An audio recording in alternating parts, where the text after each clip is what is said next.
चुंबक चुंबक चिकित्सा बघत होतो आपण. चुंबक चिकित्सेचा इतिहास बघत होतो. हम्म. तर पूर्वीच्या काळापासून कसा काय आपल्या वेदांमध्ये उल्लेख केला गेलेला आहे किंवा ते आपण बघितलं. नंतर आयुर्वेदामध्ये कसा काय उपयोग करून घेतलेला आहे, त्याला काय सिकतावती असं म्हणायचे. आणि त्या दगडाला चकमक करणारा ऐमाईन म्हणजे चमकणारा दगड असं म्हटलं जात होतं. किंवा अशा प्रकारचे उल्लेख कसे कसे आलेत ते आपण बघितले. त्याच्यानंतर पिरियडचा प्रॉब्लेम असेल तर पोटावरती ते ठेवायची ती ठराविक वाळू आणि उपयोगात आणायची, अशा प्रकारचे उल्लेख आपल्याला याच्यामध्ये आढळत होते. त्याच्यानंतर हिंदुस्थानचा वैद्यराज याच्यामध्ये कसे आपल्याला त्याचा उपयोग करून घेता येईल अशा प्रकारचे उल्लेख आपल्याला त्याच्यामध्ये आढळले, ते आपण बघितलं. आणि आता त्याच्यानंतर पुढे आपण बघत आहोत. होमिओपॅथिकचे जनक डॉक्टर सॅम्युअल हनीमून यांनी आपल्या ऑर्गॅनन ऑफ मेडिसिन या ग्रंथामध्ये चुंबकीय शक्ती व तिची परिणामकारकता याबद्दल विस्तृत माहिती दिली आहे. त्यांनी त्याची काही औषधे बनवण्याकरता या चुंबक शक्तीचा उपयोग केला आहे. आता ह्याच्यामध्ये सुद्धा तुम्ही कधी ऐकलं असेल की होमिओपॅथीची औषधं चुंबकाच्या औषधांपासून दूर ठेवावी असं म्हटलेलं आहे, त्याच्यावरती इफेक्ट येतो असं म्हटलं जातं.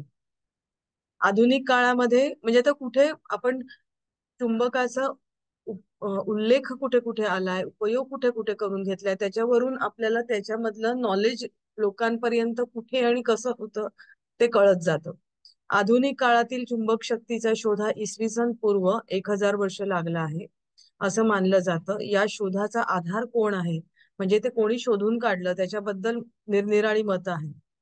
पाश्चात्य देशामध्ये 2500 वर्षापूर्वी मॅग्नेटिस नावाचा मुलगा पर्वतावर हिंडत असताना त्याच्या हातातील लोखंडी सळी व जोड्याला मारलेले खिळे एका दगडाला चिकटून बसले. म्हणजे पूर्वी तर जे चप्पल बूट शिवले जायचे त्याला चुका मारल्या जायच्या. म्हणजे शिवणं हा प्रकार थोडा कमी होता. आपण खेळ अजून तुम्हालाही आठवत असेल की ज्या चामड्याच्या चपला असं असतात तर त्याला ते अशा बारीकशा चुका मारतात, म्हणजे त्याला बारीक खिळे असतात ते मारतात. हा मुलगा ज्या वेळेला त्या पर्वतावरती फिरायला गेला तेव्हा त्या पर्वतावरती त्याचा पाय असा म्हणजे त्याच्या त्या पायाच्या बुटाला चुका होत्या, तर तिथे काही दगड चिकटून बसले. त्याचा पाय असा आणि त्या दगडांना चिकटून चिकटून पण राहायचा. म्हणजे हे त्याच्या लक्षात आलं. हातामध्ये सळई होती ती पण तिथे चिकटून राहायची. आणि मग तो तिथल्या राजाकडे गेला. तर राजा म्हणजे ते छोट्या गावांचे राजे असायचे, तर त्याच्याकडे गेला. तर त्यांनी त्याला सांगितलं की असं असं झालं वगैरे. तर मग ते सगळे लोक, गावातले लोक आणि राजा तिथे जाऊन बघितलं. मग त्यांना कळलं की हे जे दगड आहेत तर ते लोखंडाला आकर्षून घेतात. आणि हा त्या मुलाचं नाव मॅग्नेटिस होतं आणि म्हणून त्या दगडांना मॅग्नेट असं नाव पडलं, असा एक आख्यायिका, म्हणजे असं एक मत आहे. आख्यायिका नाही, असं एक मत आहे. आता दुसरीकडे, आता हे एका ठिकाणी झालंय बरोबर, असंच दुसरीकडे दुसऱ्या देशामध्ये किंवा दुसऱ्या ठिकाणचं मत काय आहे. तर आशिया मायनर मध्ये मॅग्नेशियामध्ये प्रामुख्याने लोखंड आणि प्राणवायू यांचं संयोजन, म्हणजे यांचं एकत्रित असलेली अशी माती मिळते. आणि ही या मातीमध्ये लोखंडाला आकर्षून घेण्याचा गुण आहे. त्यामुळे त्या मॅग्नेशिया जो प्रांत म्हणजे त्याच्यावरून मॅग्नेट नाव प्रचलित झालं असावं असं एक मत आहे. म्हणजे आपण एक आधीचं मत बघितले, आता हे दुसरं. त्याच्यानंतर इसवी सन 800 वर्षापूर्वी युनानी लोक चकमक दगडाबद्दल जाणत होते. आपण आधी पण बघितलं की चमकणारा जो दगड आहे तर त्याच्याबद्दल जाणत होते. याचा उल्लेख आता त्याच्याबद्दल त्यांनी काय काय नावं म्हणजे ग्रंथांमध्ये कुठल्या कुठल्या ग्रंथांमध्ये आढळतो त्याचा उल्लेख. तर अरस्तू, अफलातून आणि होमर या त्यांच्या ग्रंथामध्ये या चकमक दगडाचा उल्लेख केला गेलेला आहे. अफलातून याने सॅम्रेथेशियन अंगठ्या यांचं वर्णन केलेलं आहे. या अंगठ्या लोहाराच्या समारंभामध्ये वापरल्या जात असत आणि त्या अंगठ्या नैसर्गिक चुंबकाला लावून त्यामध्ये चुंबकत्व येत असे व ह्या अंगठ्या लोखंडी वस्तूंना खेचून घेत असत. म्हणजे अशा जे छोटे छोटे कुठे कुठे संदर्भ आढळतात त्याच्यावरून आपल्याला कळतं की लोहचुंबकाचा वापर कुठे कुठे केला जात होता आणि किती वर्षापूर्वी केला जात होता. त्यानंतर चीन देशातील खलाशांना कळून आलं की निसर्गामध्ये मिळणारा चुंबक हा दिशा दाखवण्याचंही काम करतो. म्हणून दुसऱ्या शतकामध्ये चुंबकाचा उपयोग दिशा दाखवणाऱ्या यंत्रामध्ये केला गेला. आपल्याला माहितीये की छोटं एक कंपास असतं आणि त्याच्यामध्ये ती चुंबक म्हणजे निडल असते ती, आणि ती बरोबर उत्तर दक्षिण दिशा दाखवते. तर हे सगळं चिनी खलाशांना त्यांना ते आढळून आलं, आणि म्हणून आता ती उत्तर दिशा दाखवते. तर त्याच्यावरून ते आणि आकाशातले ग्रह तारे याच्यावरून अथांग समुद्रामध्ये आपली नौका कुठे चालली आहे हे त्यांना बरोबर कळत होतं, कारण सगळीकडे पाणीच पाणी. पण आपण कोणत्या दिशेला जातो हे त्यांना कळलं पाहिजे ना. तर त्याच्यासाठी ग्रहतारे आणि या चुंबकाचा उपयोग ते करत होते. त्यामुळे समुद्रामध्ये प्रवास करणाऱ्या खलाशांना दिशांचे ज्ञान होऊ लागलं. त्या काळात खलाशी चुंबकाला मॅग्नेटाइड किंवा दिशादर्शक दगड असं त्याला म्हणत असत. मॅग्नेटाइड किंवा दिशादर्शक दगड. आता तुम्हाला हे याच्याबद्दल प्रश्न येतो की नाही हिस्ट्रीचा, तर तुम्ही त्याच्यामध्ये एक एक दोन तीन चार म्हणजे कशा कशाचा उल्लेख करायचा आहे तर ते पॉइंट वाईज लिहून ठेवायचं. म्हणजे की तुम्हाला त्यावेळेला बरोबर की म्हणजे चीन देशामध्ये काय, या देशामध्ये काय, असं तुम्ही त्याचा उल्लेख करून ठेवला की तुम्हाला पटकन उत्तर लिहिणं सोपं जाईल. स्वित्झर्लंड मधील प्रसिद्ध जादूगार, डॉक्टर व गूढवादी फिलिप्स ऑरेबॉल्स पॅरोसेल्स, त्याचा काळ आहे 1493 ते 1541. आता यांनी काय केलं म्हणजे यांनी ह्या चुंबकाचा जो काही आपला इतिहास आहे तर त्याच्यामध्ये खूप त्यांनी महत्वाचं कार्य त्याच्यामध्ये केलेलं आहे, आणि कसं चुंबक वापरला जातो किंवा काय, तर त्याच्याबद्दल उल्लेख त्याला आपल्याला आढळतो. त्यांनी चुंबकाची व्याख्या करताना म्हटलंय की चुंबकामध्ये जी आकर्षण शक्ती आहे ती आपण जाणू शकत नाही, पण ती लोखंडाला व अन्य वस्तूंना आकर्षित करते. हा, आता अन्य वस्तूंमध्ये तुमचं रक्त येतं, लिक्विड येतं, सगळं म्हणजे कुठे कुठे काय काय परिणाम करतं म्हणजे अजून तेवढं त्यांना माहित नव्हतं, पण लोखंडाला आकर्षित करतं आणि दुसऱ्या काही वस्तूंवरती परिणाम घडवून आणतं हे त्यांना कळलेलं होतं. त्यांनी चुंबकाच्या अनेक शक्तींचं विश्लेषण केलं. विशेषतः चुंबकाची रोग निवारण करण्याची शक्ती त्यांनी शोधून काढली. ते म्हणतात की चुंबकाच्या शक्तीचा विशेष उपयोग सूज आली असता, त्वचा फाटली असता, तसेच गर्भाशय व आतडे यांच्यामध्ये काही दोष निर्माण झाले असता चांगल्या प्रकारे होतो.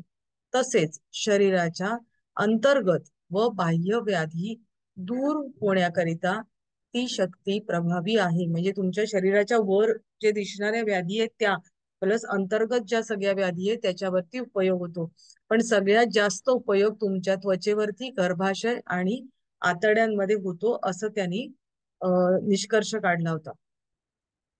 इंग्लंडचे डॉक्टर विल्यम गिल्बर्ट, आता हा कार्यकाल तुम्हाला लक्षात ठेवण्याची गरज नाहीये, पण आपल्याला माहिती पाहिजे की कसं कसं आपल्याकडे कुठल्या कुठल्या देशांमध्ये त्याच्याबद्दल माहिती मिळत गेली, त्याच्यासाठी हा कार्यकाल लिहिला गेलेला आहे. तुम्ही फक्त कुठलं नाव आणि त्यांनी काय चुंबकाचा उपयोग करून घेतला कशा प्रकारे तेवढंच तुम्ही लक्षात ठेवायचंय. डॉक्टर विल्यम गिल्बर्ट हे मेडिकल कॉलेजचे अध्यक्ष व महाराणी एलिझाबेथचे पहिले डॉक्टर होते. विद्युत व चुंबकत्व यांचा शास्त्रीय दृष्टिकोनातून अभ्यास करणारे ते पहिले डॉक्टर होते. त्यांनी सुद्धा चुंबकाचा अभ्यास त्यांनी केलेला होता. चुंबक सुई कोणती दिशा दाखविते त्याचे निरीक्षण व परीक्षण करून त्यांनी निष्कर्ष काढला की पृथ्वी ही एक मोठ्या चुंबकाप्रमाणे आहे. आणि इसवी सन 1600 मध्ये द मॅग्नेट नावाचं त्यांनी पुस्तक लिहिलं. आता हे सगळ्यांनी लक्षात ठेवायचं.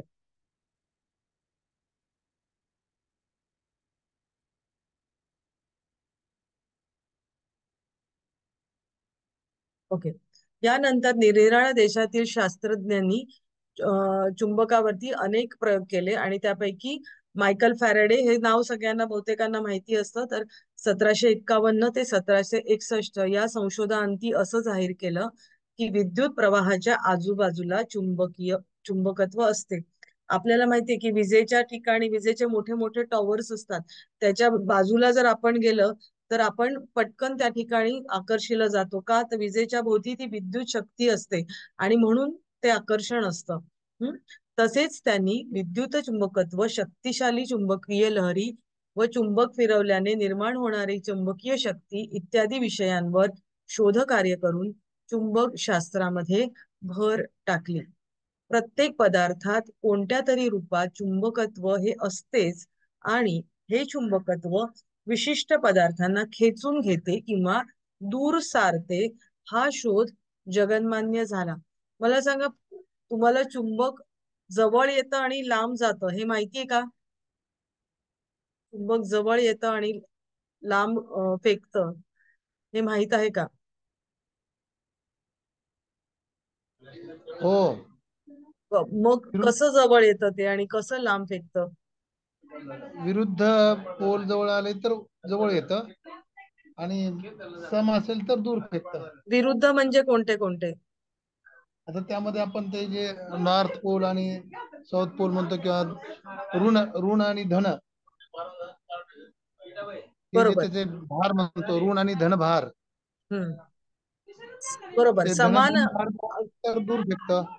हा, अगदी बरोबर. म्हणजे हा जो आपल्याला हा जो माहिती असलेला शोध आहे ना, तो त्यांनी लावला की समान पोल असतील तर म्हणजे उत्तर ध्रुव आणि उत्तर ध्रुव जर जवळ आले तर ते एकमेकांना लांब म्हणजे प्रतिरोध करतात, लांब फेकतात, आणि विरुद्ध पोल असतील तर ते एकमेकांना अट्रॅक्ट करतात. हा, म्हणजे उत्तर आणि दक्षिण ध्रुव जर एकमेकांच्या जवळ आले तर ते एकमेकांना अट्रॅक्ट करतात. तर हा जो खेचून घेतलं जातं, ही जी शक्ती त्यांची आहे, त्याचा शोध त्यांनी लावला. आता भारतीय प्रथम ग्रंथ, भारतामध्ये चुंबकत्व व रसायनशास्त्र यावर प्रयोग करून प्रथम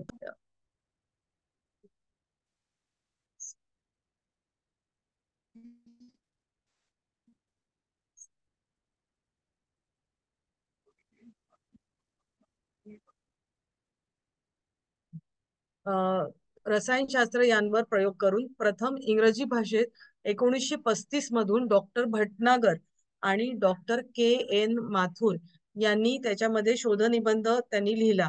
आणि तेच वर्णन त्यांनी जो काही शोध त्यांनी इथे केला होता, तर तेच वर्णन 1935 मध्येच लंडन येथे मॅकमिलन यांनी तो तिथे प्रकाशित केलं.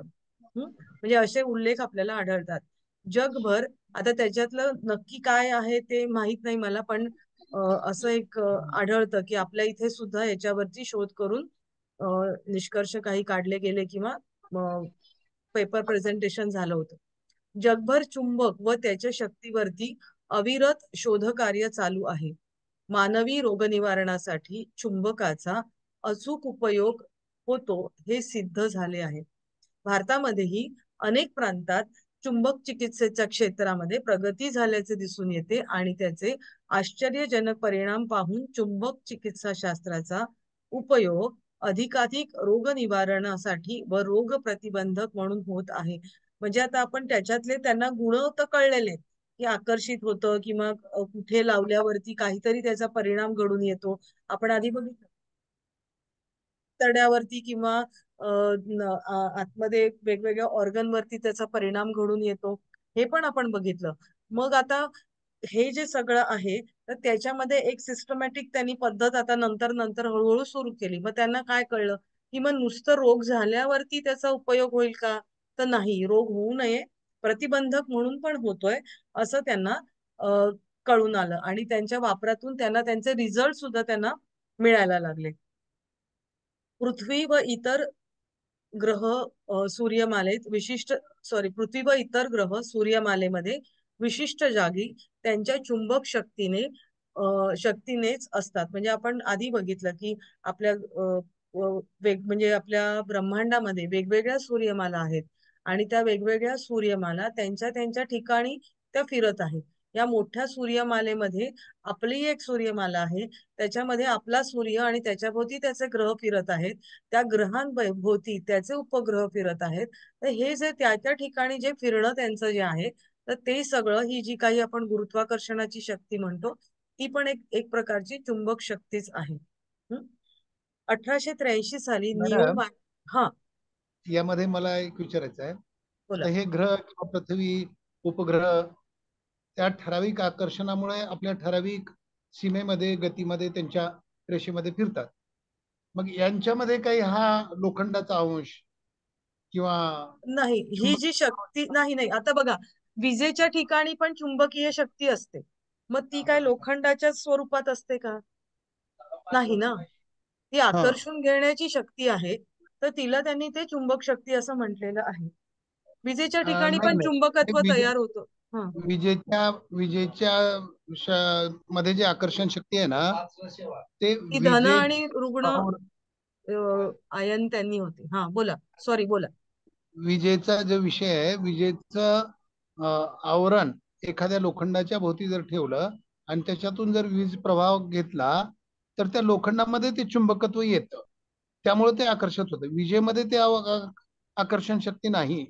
हम्म. विजेच्या भारामुळं हा. ते जे करंट प्रवाह होतो विजेच्या तारामधून, आणि तो जर लोखंडाच्या भोवती वेष्टन ती बरोबर. ठेवलेला असेल, हम्म. तर त्या लोखंडामध्ये तो चुंबकीय येतो. ती चुंबकीय शक्ती म्हणून उपयोगात आणली जाते वैज्ञानिक कार्यामध्ये. हम्म. परंतु हे जे ग्रह फिरतात, हम्म. याच्यामध्ये काहीतरी म्हणजे लोखंड, म्हणजे लोह धातूंचा अंश, जसं आता पृथ्वीमध्ये लोखंड आहेच ऑलरेडी. मग पृथ्वीमध्ये आहे प्रत्येक, आपण जो म्हणतो ना लोहर, सूर्यापासून जे काही गोल निघाले आणि ती तिच्या भोवती, म्हणजे जे सूर्यमालेबद्दल काही काही ठिकाणी जे लिहिलं गेलंय, तर त्यांनी असंच म्हटलंय की दोन ग्रह एकमेकांवर आपटून त्याच्यानंतर ते ग्रह तारे वेगळे झाले आणि हो ते म्हणजे त्याच्यामध्ये लाव्हा रस असतो, त्याच्यामध्ये लोहतत्व हे असतंच ना. म्हणजे हो. वेगवेगळ्या धातूंचं असतं. आता ह्याच्याबद्दल खूप माहिती मलाही नाहीये, पण कारण हा. ह्याच्यामध्ये सुद्धा प्रत्येक शास्त्रज्ञांची मतं वेगवेगळी आहेत. आणि नाही, आपलं आपल्या अभ्यासामध्ये आलेलं आहे काय, की हे जे ग्रह आहेत, उपग्रह आहेत, यांच्यामध्ये सुद्धा लोह आणि चुंबक हे दोन्ही धातू. असणारच असणारच, त्याच्याशिवाय ते एकमेकांशी हा. आकर्षित होत नाही. आणि ह्याचा उल्लेख म्हणजे बरोबर. ग्रह तारे फिरतात आहेत याचा उल्लेख आपल्याला, आता आपण हे 1900 1400 म्हणतोय, पण आपल्याला लक्षात येईल की आपल्या ज्ञानेश्वरीमध्ये ज्ञानेश्वरांनी म्हटलेलं आहे ना, तो चंद्र कसा पृथ्वीभोवती फिरतोय. मग त्यांनाही बरोबर हे आहे, बरोबर माहितीच आहे. होतं की नाही.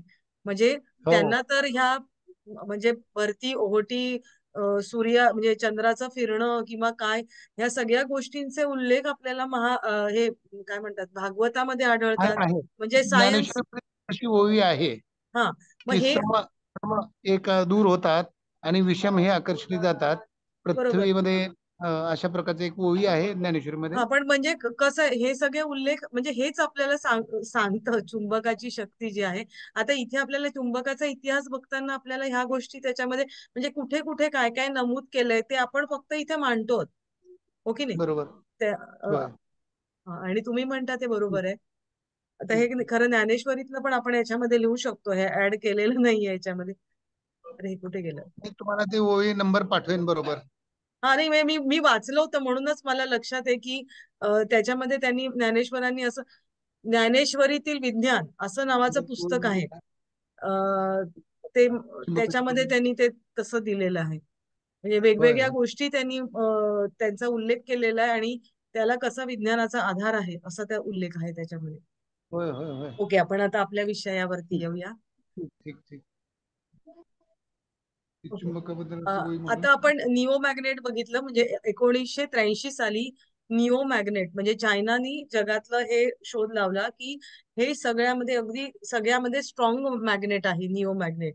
तर हा शोध चायनामध्ये लागला गेला आणि बऱ्याच ठिकाणी हा उल्लेख आढळतो की इजिप्त देशाची राणी क्लिओपात्रा हे आपलं सौंदर्य टिकून ठेवण्यासाठी आपल्या कपाळावर चुंबक धातू बांधून ठेवत असे. म्हणजे या ठिकाणी ती असं चुंबक बांधून ठेवत असे आणि त्याच्याने तिचं सौंदर्य अबाधित राहत होतं असं तिचं म्हणणं होतं.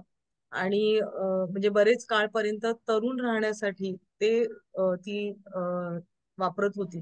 आता चुंबकाचे म्हणजे तिला शरीरावरती आपण असं म्हणू शकतो की शरीरावरती होणारे पॉझिटिव्ह इफेक्टची तिला कदाचित माहिती असावी किंवा होतात याची जाणीव असावी आणि म्हणून ती ते तसं करत असावी. आता चुंबकाचे आकार, प्रकार आणि गुणधर्म. हं? चुंबकाचे दोन मुख्य प्रकार मानले जातात. एक म्हणजे नैसर्गिक चुंबक आणि दुसरा म्हणजे कृत्रिम चुंबक. आता नैसर्गिक चुंबक हे चुंबक निसर्गात खनिजाच्या रूपात सापडतात. त्यामध्ये लोखंडाला आकर्षित करण्याची शक्ती असते. उदाहरणार्थ पृथ्वीलाही एक मोठा नैसर्गिक चुंबक मानले आहे. आणखी काही नैसर्गिक चुंबक म्हणजे कच्चे लोखंड, मॅग्नेटाइट इत्यादी. या नैसर्गिक चुंबकाची शक्ती एकसारखी असते.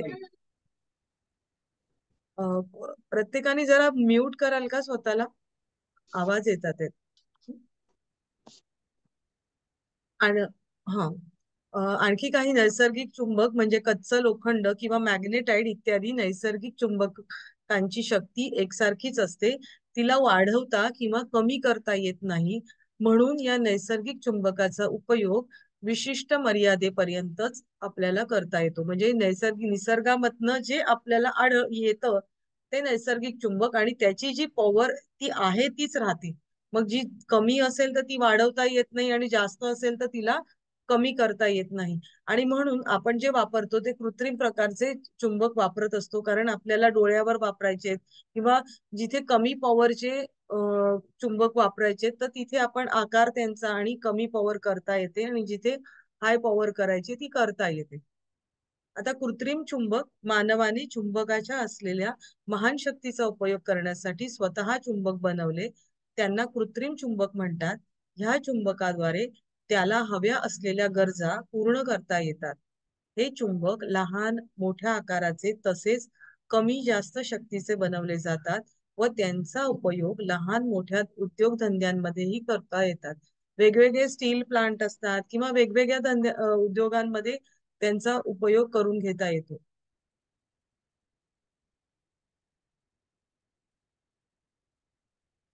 कृत्रिम चुंबकाचे पुढील दोन प्रकार आहेत: विद्युत चुंबक आणि स्थायी चुंबक. विद्युत चुंबक या चुंबकामध्ये विद्युतद्वारा चुंबकीय शक्ती आणली जाते, म्हणून जोपर्यंत विद्युत प्रवाह चालू असतो तोपर्यंतच हे चुंबकाचे कार्य करतात. यांचा उपयोग यंत्र, वीज बनवणारी यंत्र आणि त्या विजेवर चालणाऱ्या मोटारींमध्ये त्याचा उपयोग केला जातो. जहाजावरती सामान उतरवणाऱ्या किंवा चढवणाऱ्या ज्या क्रेन असतात तर त्यांच्यामध्ये याचा उपयोग केला जातो. तसेच अँप्लिफायर, विद्युत घंटा, रेडिओ, दूरसंच, ट्रान्सफॉर्मर इत्यादी मध्ये उपयोग केला जातो. तसंच ऑपरेशन करताना शरीरात असणारे लोखंडाचे तुकडे काढण्यासाठी डॉक्टर या चुंबकाचा उपयोग करतात. त्याला विद्युत चुंबक त्याचे उपयोग आहेत. त्याच्यानंतर स्थायी चुंबक. हे चुंबक एकदा बनवले की त्याच्यातील शक्ती कायम राहते, म्हणून त्यांना स्थायी चुंबक असं म्हणतात. त्याचा उपयोग करताना विद्युत प्रवाहाची गरज नसते. ह्या चुंबकांना सांभाळून ठेवले तर अनेक वर्षे त्यांची शक्ती टिकून राहते. जर त्यांना सावधानपूर्वक ठेवले नाही तर त्यांची शक्ती थोडी कमी होते, पण पुन्हा त्यामध्ये चुंबकीय शक्ती निर्माण करता येते. आता हे आपल्याला म्हणजे कृत्रिम चुंबकाचे आपण प्रकार बघतो आहोत. हे स्थायी चुंबक निरनिराळ्या आकाराचे व शक्तीचे बनवता येतात. हे चुंबक निरनिराळ्या धातूंच्या मिश्रणाने बनवलेले असतात.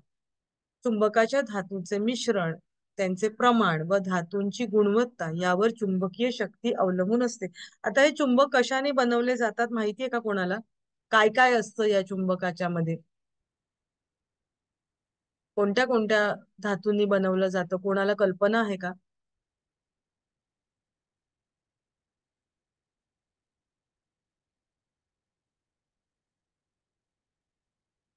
ओके, बघूया आपण पुढे. सामान्यतः पुढील आकार असलेले चुंबक बनवले जातात. आता वेगवेगळे आकार जे चुंबकाचे असतात आपल्याला दिसतात. ऑनलाईन शॉपिंग करतात किंवा कुठेतरी एखाद्या ठिकाणी थांबलं तर आपल्याला त्या ठिकाणी सगळे चुंबकाचे बेल्ट, चष्मे काय काय मिळतं. सळईचा आकार, लाटण्याचा आकार, अंगठीचा आकार, चौकोनी आकारांच्या मध्ये छिद्रयुक्त म्हणजे मध्ये भोक असलेलं किंवा भोक नसलेलं, चौकोनी आकार पण भोक असलेलं किंवा नसलेलं, गोलाकार चुंबक. मग ते गोलाकार चुंबकामध्ये पण छिद्र असलेलं आणि नसलेलं. नालाचा आकार असतो त्याचा म्हणजे अर्धगोलाकार तसा. नंतर अर्धचंद्राकार, हातातलं कड, कपाळावरच्या टिकल्या, म्हणजे अशा वेगवेगळ्या याच्या स्वरूपामध्ये आपल्याला ते चुंबक दिसतं. अजून काय दिसतं तर वेगवेगळे पट्टे असतात. चुंबकीय साधनं बनवलेली आहेत की वापराला सोयीची जावी म्हणून. चुंबकीय पट्टा तो कमी शक्तीचा असतो आणि मानेसाठी किंवा गळ्यासाठी बनवलेला असतो. डोक्याचा पट्टा तो पण कमी पॉवरचा असतो. पाठीचा पट्टा शक्तिशाली, कारण पाठीला आपल्या स्पाईनला पूर्ण आधार द्यायचा असतो, तर त्याच्यामध्ये शक्तिशाली चुंबक वापरलेले असतात. कमरेचा पट्टा मनगटावरचा पट्टा तो कमी पॉवरचा असतो. चुंबकीय माला त्या पण कमी पॉवरच्या असतात. चुंबकीय चष्मे जे ज्ञानेंद्रिय आहेत ना डोळ्यांना वगैरे कमी पॉवरचे वापरले जातात. चुंबकीय ग्लास असतो, तर त्या ग्लासामध्ये तुम्ही पाणी भरून ठेवायचं आणि ते तुम्ही पाणी प्यायचं. म्हणजे अशा स्वरूपामध्ये तो आपण वापरू शकतो तो चुंबकीय ग्लास. नंतर मॅग्नेटिक खुर्ची ती खूप पॉवरफुल असते की त्याच्यामध्ये तुम्ही बसायचं. एक ठराविक वेळ तुम्हाला त्याच्यावरती बसवलं जातं आणि मग त्या मॅग्नेटचा तुम्हाला चांगल्या प्रकारे फायदा होऊ शकतो. आणि खरोखर ह्या मॅग्नेट खुर्चीचा पण आता पूर्वीच्या काळी ह्या काही काही ठिकाणी असायच्या, म्हणजे आता मी काय एवढ्या बघितल्या नाहीयेत. आता हल्ली मॅग्नेटिक बेड चा बिझनेस पण खूप जोरात चालू होता. म्हणजे मॅग्नेटिक बेड मिळतात, तर ते पण पॉवरफुल असतात. त्याच्यामध्ये वेगवेगळे मॅग्नेट किंवा मॅग्नेटच्या तारा त्यांचा वापर केलेला असतो आणि पूर्ण शरीराला म्हणजे आपण त्याच्यावरती झोपायचं आणि मग पूर्ण शरीराला त्या चुंबकाचा फायदा आपल्याला होऊ शकतो. वरील प्रकारावरून असे दिसते की लहान मोठ्या आकाराचे व विशिष्ट उद्दिष्टानुसार बनवता येतात. म्हणजे मनगट आपल्याला या ठिकाणी दुखतंय तर इथे लावायचं आहे, किंवा आपली डोळ्याला पाहिजे तर डोळ्याला, ग्लास पाहिजे तर, म्हणजे विशिष्ट उद्देशानुसार ते बनवता येतात. आणि त्याच्या बरोबर काय तर तुम्हाला कमी पॉवर पाहिजे किंवा जास्त पॉवर पाहिजे म्हणजे तशी शक्ती त्याच्यामध्ये ठेवता येते. हे कृत्रिम अ, चुंबकामध्ये किंवा कृत्रिम मॅग्नेटमध्ये आपल्याला हे पॉसिबल आहे. हा, आता सामान्यतः स्थायी चुंबकाचा वापर उद्योग, व्यापार आणि शिक्षण क्षेत्रातही केला जातो. आधुनिक काळामध्ये चिकित्सा शास्त्रामध्ये म्हणजे उपयोग करण्यासाठी निरनिराळ्या आकारांचे व शक्तीचे चुंबक तयार केले जातात. अनेक प्रकारचे चुंबकीय पदार्थ आहेत, त्यापासून चुंबक तयार केले जातात. हे पदार्थ, त्यातील तत्व आणि त्यांची रचना यामुळे एकमेकांपेक्षा वेगवेगळे ठरतात. आता ते कोणते आपण बघूया पुढे. प्रत्येक पदार्थाचे निरनिराळे गुण आहेत आणि ह्या गुणामुळे निरनिराळ्या उद्देशांसाठी त्याचा उपयोग केला जातो. 2-3 पदार्थ एकत्र करून जरी तो चुंबक बनवला असला तरी त्या 2-3 पदार्थांचे प्रत्येकाचे गुण आहे आणि त्या प्रत्येकाचं किती प्रमाणात घातलंय त्याच्यानुसार त्या चुंबकाची पॉवर आणि त्याच्यानुसार त्या चुंबकाची किंमत ही ठरवली जाते. कारण एखादा मेटल हा खूप महाग असतो आणि मग तो किती वापरला गेलाय त्याच्यानुसार त्या चुंबकाचा किंमत ही ठरवली जाते. हं? स्थायी चुंबक बनवण्यासाठी सर्वात जास्त एल्मिको या मिश्र धातूचा उपयोग करतात. आता एल्मिकोचा फुल फॉर्म म्हणजे त्यांनी काही गोष्टी एकत्र करून केलेल्या आहेत. एल कशासाठी तर अल्युमिनियम साठी, तर निकोल आणि को म्हणजे कोबाल्ट, आणि कोबाल्ट आणि लोखंड असे मिश्र धातू असतात. कोबाल्ट धातू सर्वात महाग आहे म्हणून त्याच्या प्रमाणामुळे त्या चुंबकाची किंमत कमी जास्त असते. पण कोबाल्ट धातू अधिक प्रमाणात असल्यास चुंबक शक्तिशाली आणि दीर्घकाळ टिकणारे असतात. म्हणजे त्या चुंबकाची किंमत आणि तो किती पॉवरफुल आहे आणि तो किती काळ जास्त टिकेल ह्या सगळ्या गोष्टी त्याच्यातल्या कोबाल्ट धातूवरती अवलंबून असतात. परत मला कोण सांगेल बरं कोणते कोणते धातू आहे त्याच्यामध्ये आहात का तुम्ही, म्हणजे कोणते कोणते धातू असतात त्याच्यामध्ये? अल्युमिनियम, निकेल, कोबाल्ट बरोबर, अल्युमिनियम, कोबाल्ट आणि निकेल आणि लोखंड, म्हणजे ते हे सगळे आणि लोखंड. लोखंडाच्याच याच्यात. हा, आता कोबाल्ट पॅरामॅग्नेटिक. आणि हा, बोला. कोबाल्ट आणि लोखंड पण आहे ना. हो हो हो हो. लोखंड हे अशुद्ध लोखंडापेक्षा नरम असतं म्हणून त्यात चुंबकाचा अधिक प्रवेश होऊ शकतो. पण अशुद्ध लोखंडामध्ये चुंबकत्वाचा गुण अधिक दिवस पर्यंत राहतो म्हणून स्थायी चुंबकात याचा उपयोग करतात. हे पडलं तरी फुटत नाही, म्हणजे हे काही गुणधर्मांचा उपयोग करून ते बनवलेलं असतं. आता पॅरामॅग्नेटिक हे पदार्थ चुंबकीय क्षेत्राकडे कमी आकर्षित होतात. अधिक शक्तिशाली चुंबकीय क्षेत्राकडे लवकर आकर्षित होतात. यामध्ये अल्युमिनियम, क्रोमियम, तांब्याचं सल्फेट, प्लॅटिनम, पोटॅशियम इत्यादी धातू असतात. आता डायमॅग्नेटिक मध्ये काय येतं तर हे पदार्थ कोणत्याही चुंबक क्षेत्राकडे आकर्षित होत नाही. म्हणजे जे आकर्षितच कशाकडे होत नाही तर ते डायमॅग्नेटिक. तर त्यांना चुंबकीय दृष्टीने नकारात्मक मानले जाते. सुरमा, तांबे, हिरा, सोने, चांदी, पारा, जस्त, गंधक इत्यादी या प्रकारामध्ये होतं. म्हणजे लोखंडाकडे म्हणजे मॅग्नेटकडे, चुंबकाकडे आकर्षित करून घेणारे आणि अशा प्रकारे त्यांचं वर्गीकरण त्याच्यामध्ये केलेलं आहे. आता हे बघितल्यानंतर आता पुढे जाऊया आपण. आता चिनी मातीचं चुंबक. चिनी मातीचं चुंबक कसं, तर काही चुंबक चिनी माती व रासायनिक पदार्थ यांनी बनवतात. आता ह्याच्यामध्ये अगदी कमी प्रमाणामध्ये चुंबकीय शक्ती असते आणि मग ती अधिक काळपर्यंत टिकवता येते. हे चुंबक अर्धचंद्राकार लहान आकाराचे बनवतात व ते नाजूक अवयव म्हणजे डोळे किंवा काय ज्ञानेंद्रिय यांच्या उपचारासाठी वापरतात. पण ते खाली पडले की फुटतात, म्हणून सांभाळावे लागतात. यांना सिरॅमिक फॅराइट किंवा ग्रॅफाइट चुंबक असं म्हटलं जातं. हे चिनी मातीचे कमी पॉवरफुल असतात आणि ते आपले ज्ञानेंद्रिय किंवा जिथे कमी पॉवरचं पाहिजे त्याच्या ठिकाणी वापरले जातात, पण ते वापरायला तेवढे युजफुल नसतात कारण खाली पडलं की फुटून जातात. आणि तसंच 1 व 2 नंबरच्या चुंबकाचा शरीराच्या उपचारासाठी उपयोग, म्हणजे आपण वर जे बघितले पॅरामॅग्नेट आणि मॅग्नेट ते जे आहेत तर ते जास्त शरीराच्या उपचारासाठी वापरले जातात. आता चुंबकाचे जे गुणधर्म आहे, आता आपण प्रत्यक्ष जी काही चुंबकाची चिकित्सा केली जाते तर त्याच्याकडे येणार आहे. आतापर्यंत आपण इतिहास बघितलं, त्याचे प्रकार बघितले, त्याच्यामध्ये काय काय आहे ते बघितलं. कारण ते सुद्धा गरजेचं आहे की एखादी गोष्ट आपण करतो तर त्याला बॅकग्राऊंड काय आहे, आपण एखाद्या तर ती ती फार महत्वाची असते आणि त्याच्यातले संशोधन काय झालंय किंवा कसं उपयोगात येतं हे आपल्याला माहिती असणं, जेव्हा आपण चिकित्सा करतो तेव्हा आपल्याला माहिती पाहिजे. आता याच्यामध्ये मुख्य उपयोग करून घेतला जातो उत्तर ध्रुव आणि दक्षिण ध्रुव. तर प्रत्येक ध्रुवाचे स्वतःचे असे गुणधर्म आहेत. तर लक्षात ठेवण्याच्या दृष्टीने काय, तर एखादी गोष्ट आहे तर ती कमी करायची असेल, शांत करायची असेल तर दक्षिण ध्रुव वापरला जातो. आणि एखादी गोष्ट म्हणजे गती कमी करायची, शांत करायचंय तर तिथे दक्षिण ध्रुव. आणि एखादी गोष्ट तुम्हाला वाढवायची आहे, हं, एखाद्या म्हणजे एखाद्याला गती द्यायची तर त्यावेळेला उत्तर ध्रुव वापरला जातो. मला सांगाल परत दक्षिण ध्रुव आणि उत्तर ध्रुव कशासाठी वापरला जातो? मग आपण पुढे जाऊया तर तुम्हाला पटापट कळत जाईल. उत्तर ध्रुव केव्हा वापरायचा? उत्तर ध्रुव गती केव्हा वाढवणे गती गती वाढ वाढवणे गती वाढवायचे, उष्णता वाढवायचे, म्हणजे एखादी क्रिया वाढवायची तर त्यावेळेला उत्तर ध्रुव. आणि दक्षिण ध्रुव केव्हा वापरायचा? गती कमी करायची. गती कमी करायचे, थंडावा निर्माण करायचाय त्यावेळेला. नुसतं गती नाही, थंडावा पण लक्षात ठेवा, किंवा वाढ असते ती कमी करायची, वाढ करायची.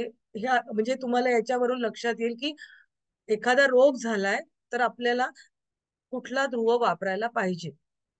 मग हे लक्षात घेताना आपल्याला त्या ध्रुवाचे गुणधर्म आपल्याला माहिती असणं गरजेचं आहे. म्हणजे असं किंवा हे वापरा असं लक्षात न ठेवता त्या ध्रुवाचे गुणधर्म आपल्याला माहिती असतील तर पटकन आपल्याला कळतं की अरे हा हा रोग झालाय, म्हणजे या गुणधर्म म्हणजे मॅग्नेटचा हा आपण ध्रुव वापरायचा. आता प्रत्येक दक्षिण ध्रुवाचे आपण गुणधर्म बघूया. तर तो काय, जी वाढ असते ती थांबवायचं काम करतो, थंडावा निर्माण करतो, शांती देतो, ऍसिडिटी कमी करतो, म्हणजे पाण्यात ठेवलं तर पाण्यामधलं क्षाराचं प्रमाण जे आहे तर हा त्याचा मुख्य गुण आहे की आपल्याला ऍसिडिटी आहे तर ती कमी. आपलं जे रक्ताचा पीएच किती असतो, रक्ताचा पीएच किती असतो? 7-7. नाही, 7 नाही, 7 असतो पाण्याचा. पाण्याचा विचार. रक्त रक्त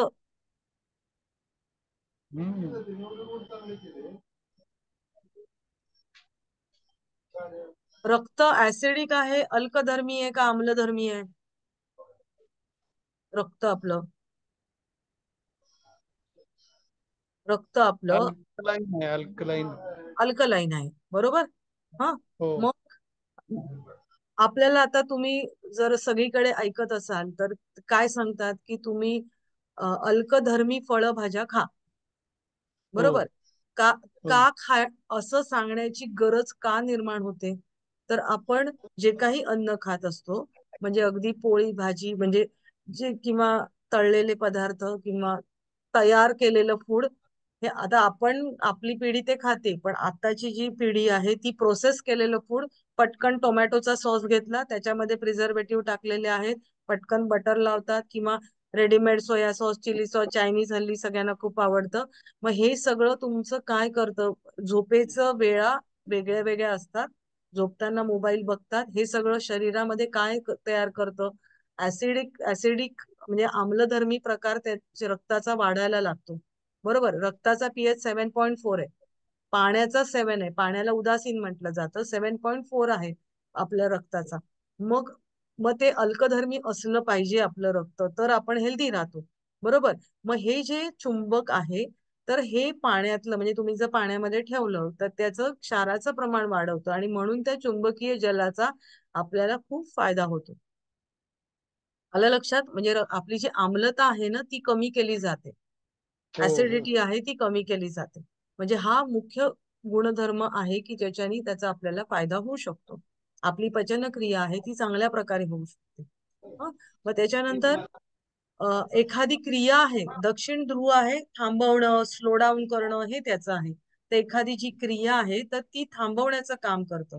एखादी गोष्ट आकर्षून घेण्याचं काम करतं, म्हणजे जखम झाली ती आकर्षून घ्यायची तर ते काम करतं. रक्ताभिसरणाची गती आहे ती कमी करण्याचं काम करतं. आता रक्ताभिसरणाची गती कमी केव्हा करायला लागेल सांगा बरं? हाय बीपी झाल्यानंतर, ब्लड प्रेशर वाढल्यानंतर. हा, पण त्याच्यापेक्षा जास्त केव्हा? एखादी जखम झालेली आहे तुम्हाला, बरोबर? हा. हं? हो. तर जखम झाली तर त्यावेळेला तुम्हाला इन्स्टंटली तुम्हाला ती कमी करायला लागते, हो की नाही? त्याच्यानंतर सूज उतरवायची आहे. हं? आणि दुसरा एक गुण काय आहे, तर दूध, फळं, भाज्या इत्यादी या चुंबक क्षेत्रात ठेवल्या तर अधिक काळ चांगल्या राहतात. म्हणजे दूध आपण जर तिथे ठेवलं तर ते दूध नासत नाही खूप वेळपर्यंत, म्हणजे जास्त वेळ चांगलं राहील न नासता. एरवी ते नासेल लवकर, पण तुम्ही जर चुंबकीय क्षेत्रात दक्षिण ध्रुवाच्या जवळ ठेवलं, इथे मॅग्नेट ठेवलं आणि तिथे दूध ठेवलं दक्षिण ध्रुवाच्या जवळ, तर ते नासत नाही, चांगला काळपर्यंत फ्रेश राहतं. किंवा फळभाज्या, आता जास्त फळं आणलीत तर त्यावेळेला जर तुम्ही जास्त पॉवरचे हे चुंबक ठेवलेत दक्षिण ध्रुवाच्या जवळ तर त्या नासत नाहीत. म्हणजे हे सगळं कधी कधी ह्या गोष्टी त्यांना आढळून आलेल्या आहेत आणि त्याचा उपयोग सुद्धा केला जातो. आणि याच्या उलट पुढे आहे. आता दक्षिण ध्रुवाचा आता उपयोग, आपण त्याचे गुणधर्म बघितले, आता त्याचा मग वापर कसा व्याधी कमी करण्यासाठी आपण करतो, तर सॉरी, व्याधी कमी करण्यासाठी, त्यांना अटकाव करण्यासाठी, सांसर्गिक रोगामध्ये सूज आली असता, एखाद्या अवयवाची आगाग होते, त्वचारोग झालेले आहेत, सांधेदुखी झालेली आहे, तर अशा वेळेला आपण दक्षिण ध्रुवाचा वापर करतो. प्रदूषण आहे, एखादी गाठ आहे ती विरघळवायची आहे, म्हणजे इथे कुठेतरी गाठ झाली आणि ती विरघळवायची आहे, तर मग त्यावेळेला तिथे आपण जे, समजा तुम्ही दुसरे अंतर्गतही काही उपचार औषधं काही घेत असाल तर चुंबक चिकित्सेचा पूरक चिकित्सा म्हणून त्याचा वापर आपण निश्चित करू शकतो. नंतर भावनेचा अतिरेक, म्हणजे आपल्याला इमोशनली आपण खूप हे झालेलो आहे तर आपल्याला शांत करायचंय, त्यावेळेला बेशुद्धी आली आहे, अवयवाचा दाह आलेला आहे, अनिद्रा झाली, झोप नाही येत आहे, फळे भाज्या दूध नासू नये म्हणून किंवा खराब होऊ नये म्हणून, डोळ्यांचा रोग, कमजोरपणा, कपाळावर नियमितपणे दक्षिण ध्रुवाचा वापर केल्यास मानसिक ताण कमी होतो, पिट्युटरी ग्रंथींचा स्त्राव कमी स्त्रवतो, त्यामुळे वृद्धत्वाची गती मंदावते. आता आपल्याला आता कळेल की क्लिओपात्रा का बरं इथे ते मॅग्नेट वापरत होती, हो की नाही? कारण वृद्धत्वाची गती मंदावते. ज्ञानतंतूंची वेदना जर होत असेल तर त्याच्यावरती, म्हणजे जिथे वेदना आहे, दाह आहे, अशा ठिकाणी दक्षिण ध्रुव वापरला जातो. आता ह्याच्या उलट उत्तर ध्रुव, उत्तर ध्रुवाचे गुणधर्म. मॅडम, मला काय म्हणायचं यामध्ये, हम्म एखाद्या चुंबकाचं दक्षिण ध्रुव आणि उत्तर ध्रुव त्याचं वेगळं करू शकत नाही आपण. नाही, वेगळे वेगळे पण मिळतात आणि जर तो एक असेल ना तर त्याची ती बाजू तुम्ही समोर ठेवू शकता. आणि आता समजा मला एखादा, ही बाजू उत्तर ध्रुव आहे आणि ही बाजू दक्षिण ध्रुव हा. आहे, तर मी याच्यावरती इथे बाटली ठेवली ना तर हे याच्यामध्ये येणार आहे. आणि आता समजा मध्ये बाटली आहे समजा, आणि मी जर हा. असे लावले, हा पण उत्तर ध्रुव आहे, हा पण उत्तर ध्रुव आहे, आणि मी जर असं लावलं तर उत्तर ध्रुवानी ते पाणी भारित होणार आहे, आणि मी जर ते असं लावलं तर दक्षिण ध्रुवानी भारित होणार आहे. आणि ठीक ठीक वेगळे ठीक. वेगळे पण मिळतात, सगळ्या म्हणजे प्रकारचं मिळतात. हे फार काळजीपूर्वक वापर करायला पाहिजे. अगदी अगदी अगदी. म्हणून हे तर आपल्याला सध्या माझं- कधी कसं असतं माहितीये, एखादी चिकित्सा ज्या वेळेला शिकतात त्यावेळेला इंटरेस्ट काय असतो, की कुठल्या रोगावर काय मला काय बरं होईल एवढं मला सांगा. पण आधी त्याच्या मागचे जी गोष्ट आहे त्या तुम्ही जाणून घेतल्या तर, म्हणजे काय करायचं नाही आणि काय करायचं हे जाणून घेतलं की मग ती चिकित्सा सोपी जाते. हो. आणि आपलं म्हणजे सध्या आता हे निसर्गोपचार. बाजारामध्ये हम्म. बरेच लोक हे मॅग्नेट थेरपीचे शिबिर लावतात. कुणी तर लहान मुलं मुली त्याच्यावर बसवतात आणि ते ज्याला येईल त्याला ते पट्टा लावणे, ते पण माळ घालणे. ते ना खूप कमी पॉवरचे असतात, त्यामुळे त्याचा एवढा त्रास होत नाही. आपण त्रास बघितलं ना. नाही पण त्याचे थोडेसे विरुद्ध परिणाम तर होतील ना. आता सूज कमी करायचंय आणि त्यांनी जर ते काहीतरी वेगळ्या प्रकारच्या माळा होऊ घातल्या. शकतं तुम्ही म्हणजे हे हे जो जो करतो ना, मग त्यांनी तारतम्याने याचा गोष्टी करणं आवश्यक असतं. आपण बरोबर. वापरताना बाजारामध्ये हजार गोष्टी मिळतात म्हणून आपण हजार गोष्टी आणतो का? नाही. आपल्याला उपयोगी ज्या आहेत, आपल्याला माहित ज्या आहेत त्याच गोष्टी आपण सिलेक्ट करतो ना. हा. म्हणून तर ह्या गोष्टी शिकायच्या आपल्याला. हम्म. आता ठीक उत्तर ठीक. ध्रुव, उत्तर ध्रुवाचे आणि एक ह्या सगळ्या थेरपी आहेत, या निसर्गोपचाराला पूरक ज्या सगळ्या थेरपी आहेत. पहिले निसर्गोपचार असं म्हणतं की असा रोग वगैरे काय प्रकार नसतोच, मानतच नाही ना रोग निसर्गोपचारामध्ये. निसर्गोपचार काय म्हणतं की तुमचं शरीर हे निसर्गाने बॅलन्स स्टेट मध्येच पैदा केलेलं आहे, आणि त्याचा बॅलन्स तुमचा ढळला की मग तुम्ही त्याला त्याचा बॅलन्स येईस तोपर्यंत तुम्ही तोंडावरती ताबा ठेवा एवढं सांगतं ते. आपण तो ठेवत नाही म्हणून आपल्याला रोग होतात. आता जिभेवर. एखादा बैल आहे, तर त्या बैलाला कधी औषध घेताना आपण बघितलंय का? नाही. त्याला जर पोट आपण म्हणजे शेतकऱ्याला कसं कळतं याला काहीतरी झालंय, त्याच्या समोर चारा असेल तरी तो तोंड लावत नाही. मग हे त्याला कसं कळतं की नाही आपण खायचंय? तो नाही खात ना. होय. मग आपण काय आता करतो? आजारी आहे, नाही खा रे बाबा जरा मग ताकद येईल. अरे तो शरीर सांगते तुला नाही खायचंय, म्हणून इच्छा होत नाहीये न खाण्याची, आणि तुम्ही त्यावेळेला जर लंघन केलं तर तुम्हाला लवकर फायदा होतो. म्हणजे सर्दी खोकला झाल्यावरती गोळी घेण्यापेक्षा 5-6 दिवसांमध्ये तो सर्दी खोकला औषध न घेता पण उतरतो, सर्दी आरामात उतरते. पण आपण तेवढी वाट पण नाही बघत ना. हे निसर्ग आपल्याला सांगत असतो कुठल्या आजारांमध्ये. आता हल्ली सांसर्गिक आजार येतात तेव्हा तर निश्चितच औषधं घ्यायला पाहिजेत, म्हणजे त्याच्यावर काही पर्याय नाहीये, कारण आता लोकसंख्या वाढली आहे. पण आपण म्हणून ह्या सगळ्या गोष्टींचा पूरक म्हणून उपयोग निश्चित करून घेऊ शकतो. म्हणजे माझ्या दृष्टीने असं आहे की कुठे आपण ॲलोपॅथी घ्यावी, कुठे होमिओपॅथी घ्यावी, कुठे आयुर्वेद, कुठे पूरक. प्रत्येक प्रत्येक चिकित्सेला मर्यादा आहेत, त्या पण आपल्याला माहिती पाहिजे.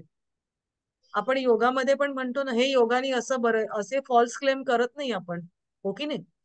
डायबिटीस आहे तर तुम्ही डायबिटीसच्या गोळ्या घ्या आणि त्याच्याबरोबर हे करा, मग हळूहळू डॉक्टर तुमच्या गोळ्या कमी करतील. अशा प्रकारची चिकित्सा आपण देतो, आणि तशीच आता काळानुसार आपण द्यायला पाहिजे, हो की नाही? ओके, चला पुढे बरोबर. जाऊया. उत्तर ध्रुवाचे गुणधर्म. उत्तर ध्रुवाचे गुणधर्म दक्षिण ध्रुवाच्या अगदी विरुद्ध असतात. हा ध्रुव उष्णता देतो, आपण तिथे थंडावा बघितलेला आहे. उष्णता आणि शक्ती देतो, शरीराच्या क्रियेंना उत्तेजित करतो. थोडा वेळ ध्रुव पाण्यामध्ये ठेवला तर पाण्याचा पाण्याची जर पीएच डिटेक्टरनी आपण तपासणी केली तर ते पाणी आम्लीय आढळतं, म्हणजेच क्षाराचं प्रमाण ते कमी करतं. हा ध्रुव विस्तार वाढवतो, म्हणजेच कोश म्हणजे टिश्यूचं विस्तारण किंवा एक्सपान्शन करतो. बारीक बारीक केशवाहिन्यांमध्ये रक्ताची गती वाढवतो. या ध्रुवामुळे संसर्ग वाढतो, कारण जीवाणूंना म्हणजे जी शक्ती जी आहे ती फक्त त्या पदार्थातल्याच पेशींना मिळते का? नाही, तर तिथले जे जीवाणू आहेत त्याच्यामध्ये त्यांना पण मिळते. म्हणून या ध्रुवामुळे संसर्ग वाढतो, कारण जीवाणूंनाही हा ध्रुव शक्ती व उष्णता पुरवतो. आणि जर एखाद्या ठिकाणी म्हणजे सूज आली असेल तर ती वाढण्याचं काम होतं. तो साध्या किंवा कॅन्सरच्या गाठींना उत्तेजित करून वाढवतो, त्यामुळे गाठ पिकते व फुटते. ह्या ध्रुवाच्या चुंबकीय क्षेत्रातील फळे लवकर पिकतात, भाजीपाला थोड्याच अवधीत कुजू लागतो व दूध नासतं. उत्तर ध्रुवाचे प्रयोग आता याच्यामध्ये पुढे आपण एक आहे की म्हणजे कामशक्ती तुमची जर कमी असेल तर त्यावेळेला ते उत्तर ध्रुवाच्या क्षेत्रामध्ये दूध ठेवून ते ते दूध प्यावं. पण आता हे जरी दिलेलं असलं तरी मग आपण इतकाच वेळ ठेवायचे की ते दूध नासायला नको, कारण उत्तर ध्रुव तुम्ही जास्त वेळ ठेवलं तर ते दूध नासवणार आहे, बरोबर. तर मग ते तुम्ही तेवढा कमी वेळेत म्हणजे तेवढा वेळ की नाशणार नाही इतका वेळच ते तुम्ही दूध ठेवायचंय तिथे.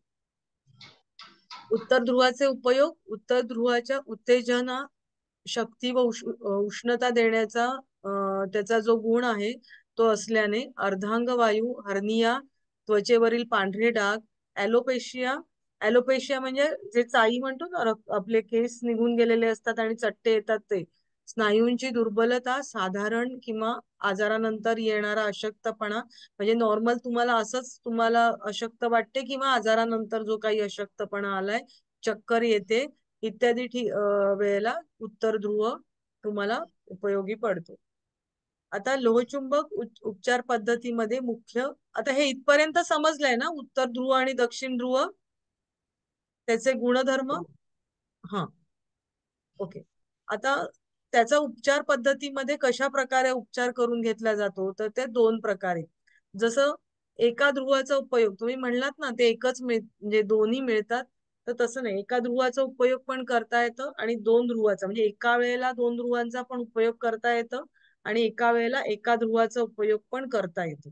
अशा प्रकारे त्याचा मॅग्नेट वापरताना म्हणजे उपचार करताना आपण त्याचा उपचार करून घेता येतो. म्हणजे तुम्हाला फक्त उत्तर ध्रुवाचाच करायचा आहे तर तसा प्रकारे, किंवा दक्षिण ध्रुवाचा करायचा आहे किंवा दोघींचा एका वेळेला करायचा आहे तर ते पण करता येत.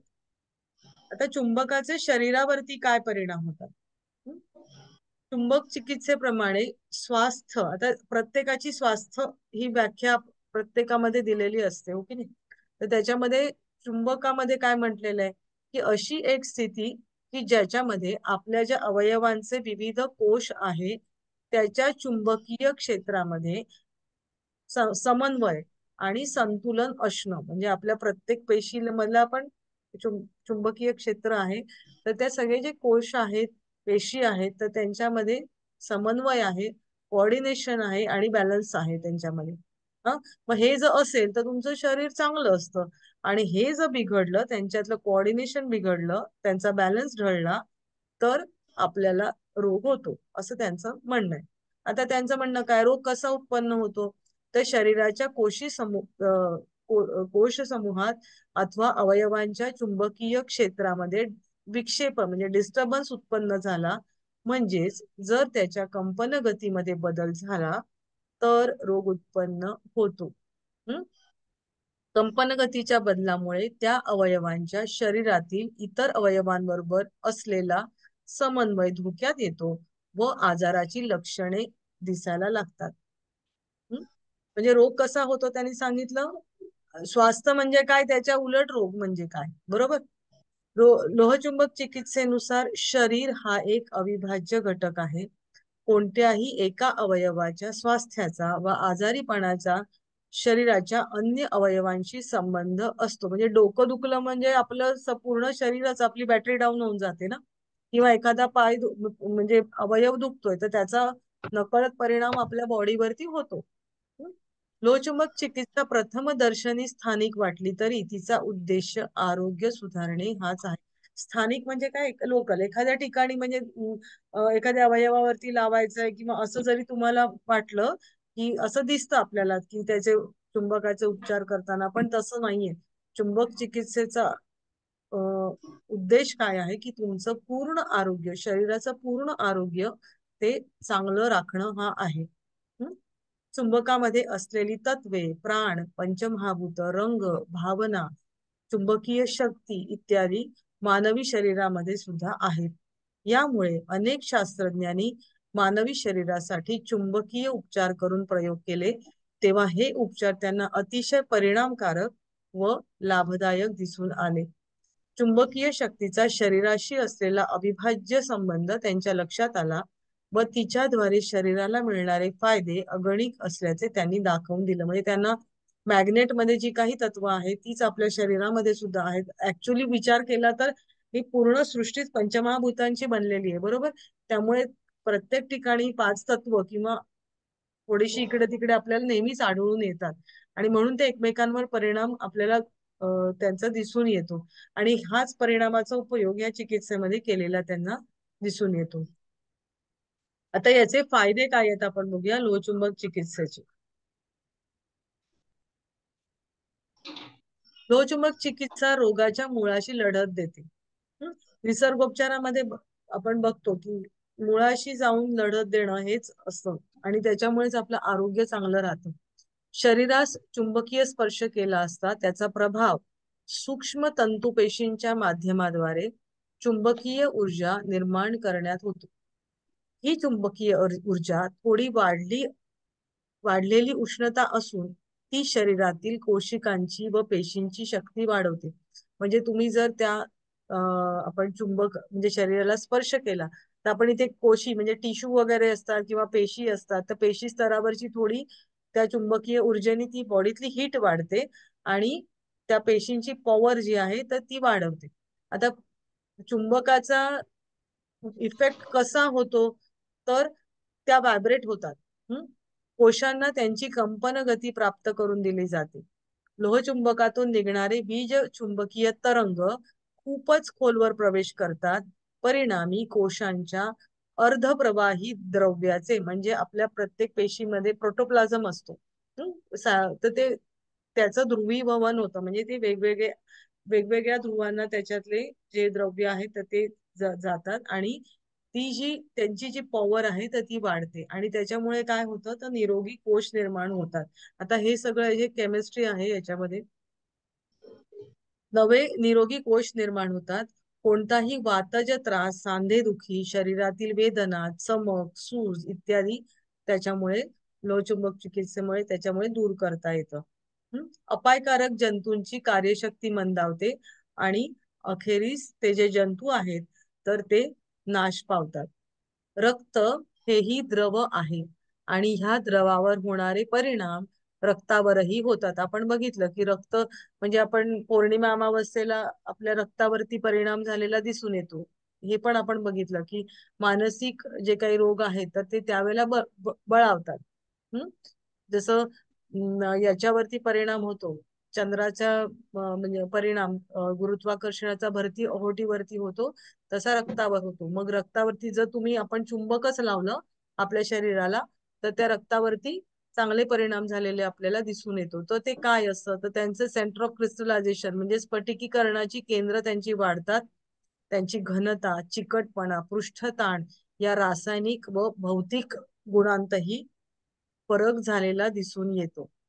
त्यामुळे रक्तामध्ये जेव्हा वीज चुंबकीय लहरी प्रवेश करतात तेव्हा त्यात भोवऱ्यासारखे प्रवाह, गोल प्रवाह त्याच्यामध्ये निर्माण होतात आणि त्याच्यामुळे रक्ताचं जे काही उष्णतामान आपण आधी बघितलं की पहिल्या याच्यामध्ये सांगितलं की रक्ताचं उष्णतामान वाढतं.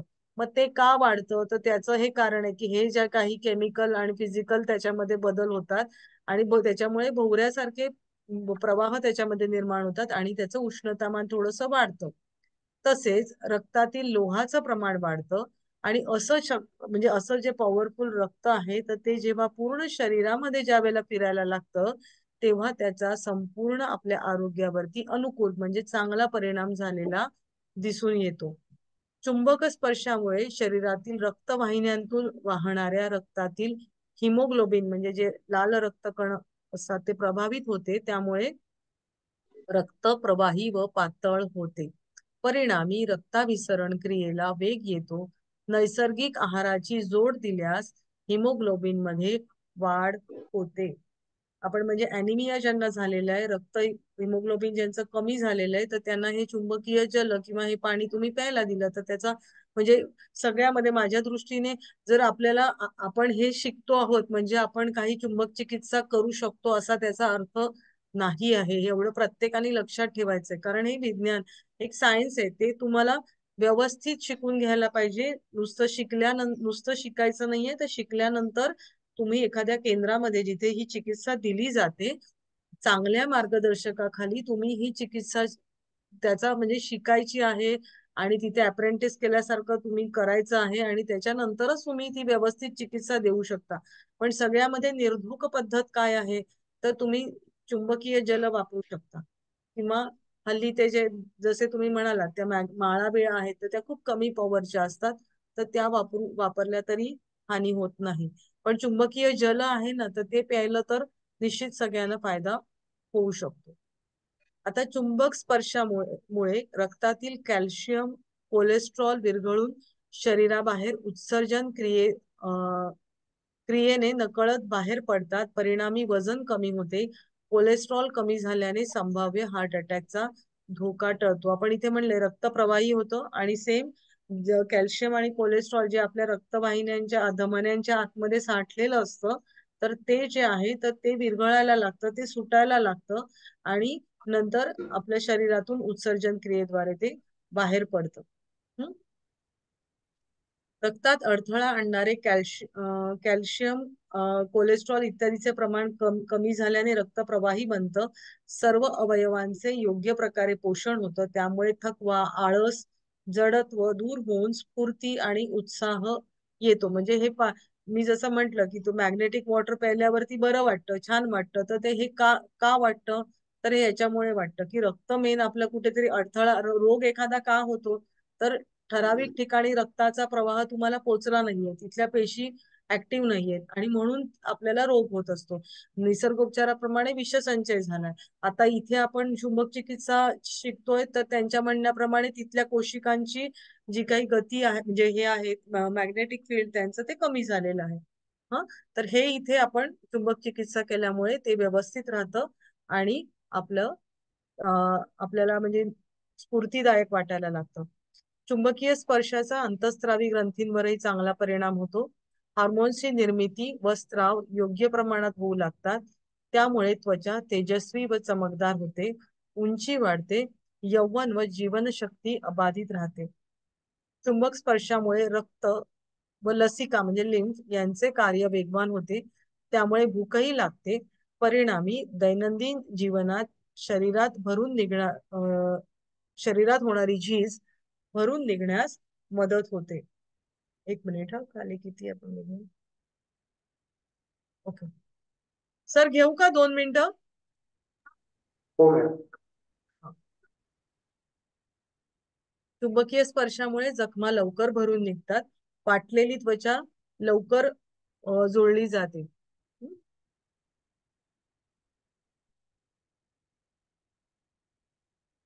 दात, कान, डोळे इत्यादी ज्ञानेंद्रियांना ही लहान आकाराचे चुंबक लावून तेथील त्रास व वेदना दूर करता येते. हातापायाला प्लास्टर लावले असल्यास त्याखाली चुंबक म्हणजे किंवा वर चुंबक स्पर्श करून अपेक्षित फायदा निर्माण होतो. आपण इथे जसं बघितलं कॅल्शियम मोकळं होतं, कोलेस्ट्रॉलचे जी काही चरबी आहे ती मोकळी होते. तसंच इथे आपण बघितलं तर हाडाच्या ठिकाणी जर आपण वापरलं तर हाड जोडण्याचं जे काही काम आहे ना ते लवकर म्हणजे नॅचरली हाड तर जोडलं जातच. म्हणून प्लास्टर मध्ये डॉक्टर काही औषध लावत नाही, ते नुसतं प्लास्टर मध्ये तुम्ही बांधून ठेवतात का तर ते हलू नये आणि आपलं शरीर आपोआप आतमध्ये काम करतं की ती हाडं जोडली जातात. तर ही जी काही क्रिया होते तर त्याच्यामध्ये जर तुम्ही चुंबक वापरला तर ती हाडं लवकर जुळून येण्याचं काम तिथे होत असतं. अस्थिभंग झालेल्या जागी चुंबकाचा उत्तर ध्रुव लावल्यास अस्थि आवरणाच्या थरातील चुनांश मृदू करून त्यांना दूर करता येते व थोड्या वेळाने दक्षिण ध्रुव लावल्यास चुनांश योग्य जागी पोहोचवला जातो. रक्तप्रवाहाला गती येते. सांध्यांमध्ये साठवलेले विजातीय पदार्थ व त्यामुळे होणारी वेदना दूर होते. चुंबकीय स्पर्शाने शरीरातील विद्युत शक्तीची चुंबकीय शक्तीची वाढ होते. त्यामुळे सर्व अवयवांचे कार्य सुधारते. इथे प्रत्येक क्रियेला चांगला वेग येतो आणि ती क्रिया नॉर्मल होण्याची जी काही क्रिया आहे ना ती इथे होत असते. मलमूत्र उत्सर्जन क्रियेला वेग येतो, त्यामुळे जुने आजार, बद्धकोष्ठ, मूतखडा, मूळव्याध इत्यादी रोग बरे होतात व पुन्हा उद्भवत नाहीत. सर्दी, सायनस, दमा इत्यादी विकारात कफ दूर होतो. त्यामुळे हे विकार दूर होण्यास चुंबक चिकित्सेची मदत होते. कफ वगैरे सुद्धा तुम्हाला कमी होतो, तो निघून जायलाही मदत होते. चुंबक स्पर्शाने स्मरणशक्ती, बुद्धी वाढते. तसेच फिट्स येणे, कंपवात, अर्धांगवायू, मेंदू संबंधीही विकार बरे होण्यास मदत होते. आता आपण इथे थांबूया, बाकीचं पुढच्या वेळेला करूया.